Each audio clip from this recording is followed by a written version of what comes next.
Imagine living your everyday, day-to-day life with your family, and then all of a sudden, you and everyone in your city has been hit by a massive flood. Due to this flood, you guys have to travel miles and miles just to make it to shelter for the night. And while your village has a massive flood occurring, on the other side of your country, there's an immense drought where agriculture is being affected because there's not an adequate source of water. Because there's not an adequate source of water or an adequate source of food, many people are becoming very malnourished and much more susceptible to infectious diseases such as malaria. Unfortunately, this is a cruel reality for many underdeveloped countries such as Africa and Bangladesh, and both droughts and floods are consequences of climate change. Even though this may seem like this doesn't affect us here, we are also being affected by climate change, such as losing our bee population because of global warming, which affects our food source because they pollinate so many crops such as avocados, almonds, and coffee, 3 things that many Americans love. Today I'll be talking about climate change. I first started learning about climate change when I started at COC. I took a Bio 106 class, which is organismal/evolutionary biology. When I first started this class, I knew pretty much nothing about the environment, but by the end of it, I really wanted to learn more. Therefore, I took different environmental classes and even joined the Environmental Science Club on campus to further my knowledge in climate change. I'll be talking about evidence of climate change, how it affects us, and what our current administration and what you can do about it. So my first point will be evidence of climate change. First, I'll be talking about global warming, then I'll be talking about sea level rise. And then all of this information that I've gathered about evidence on climate change has been taken from an article published by NASA on climate change. So our first evidence of global warming is that since the 19th century, Earth's average temperature has gone up about 1.1 degrees Celsius. And although that may seem like not much, it does have a catastrophic effect for many ecosystems. Also, in evidence of global warming is an increased level of carbon dioxide in the atmosphere, which is a hot gas typically produced by cars and other sources of transportation. An increased level of carbon in the atmosphere leads to temperature increase because it's, a hot gas. Now that I've told you about the evidence of global warming, now that I've talked about global warming, let me talk to you about sea level rise. So, due to an increase in melting Arctic ice, which is another consequence of global warming, scientists have concluded that over the last century, sea level has rose about 2 feet.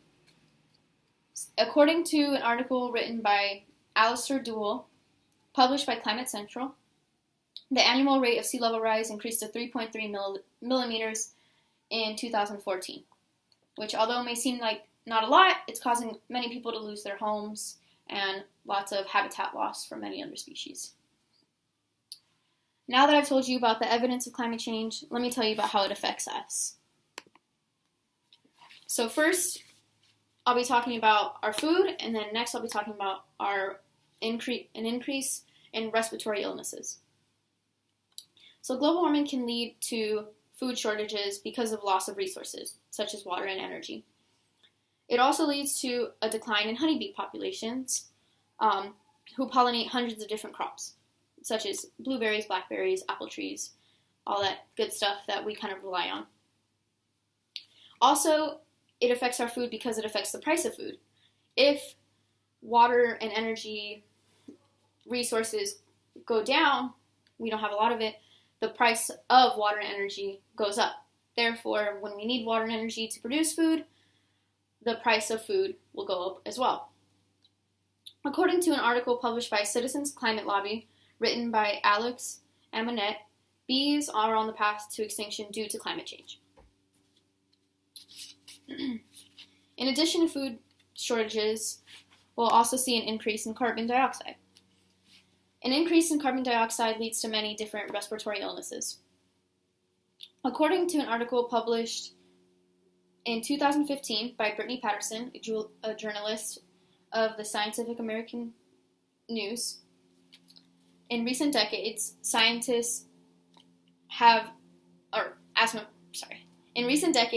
rates have risen dramatically. Between the years of 2001 and 2009, the number of individuals diagnosed with asthma rose by 4.3 million. And then this rate is believed to increase to about every 1 in 10 individuals if we don't reduce our carbon emissions by the end of the century. Now that I've told you about how climate change affects us, let me tell you about what our current administration is doing about it, as well as what we can do about it. First, Donald Trump does not believe in climate change. He believes that it's a hoax created by the Chinese. Trump is known to believe that it's not happening. An article written by Rebecca Gasper of the World Resources Institute explained Trump has taken many environmental steps back from what we had with Obama. So that includes enforcing the use of the Dakota Pipeline, pulling out of a Paris Agreement, and having cuts to budgets of the Environmental Protection Agency. But even though Donald Trump does not believe in climate change or wants to do anything about it, you can do many things about it. And that includes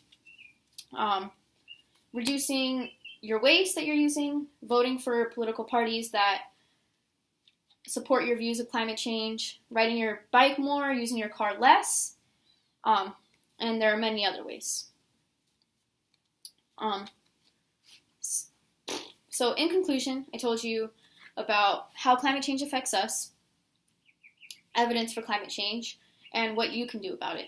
I hope after this presentation that you think about your carbon footprint and